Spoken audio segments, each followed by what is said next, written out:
বিপদ আসলেই প্রথমে বিশ্বনবী সাল্লাল্লাহু আলাইহি ওয়াসাল্লাম একটা দোয়া পড়তেন। তিনি পড়তেন ইন্না লিল্লাহি ওয়া ইন্না ইলাইহি রাজিউন। তাহলে বিপদ এলেই আমরা এখন থেকে ইন্না লিল্লাহ বলবো, নাকি হায় হুতাশ করবেন? একদল আছে হায় হুতাশ করে, হায় আল্লাহ রে মোর কি হইল রে, মুই কি হরমু রে, মুই কমবে যামু রে, এরকম বিলাপ করতে নিষেধ করেছেন বিশ্বনবী।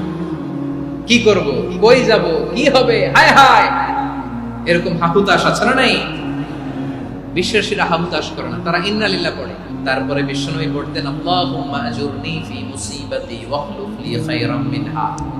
একসাথে প্রথমে পড়তেন ইন্না লিল্লাহি ওয়া ইন্না ইলাইহি রাজিউন, তারপর পড়তেন আল্লাহুম্মা আজুরনি ফি মুসিবাতি ওয়াখলুফ লি খায়রাম মিনহা, মানে আল্লাহ এই যে আমি বিপদে ধৈর্য ধারণ করলাম এটার সব তুমি আমারে দাও, আর যেটা হারালাম এর চেয়ে ভালো কিছু দিয়ে মেকআপ করে দিও, ভালো কিছু দিয়ে বদল করে দিও। সুবহানাল্লাহ পড়েন।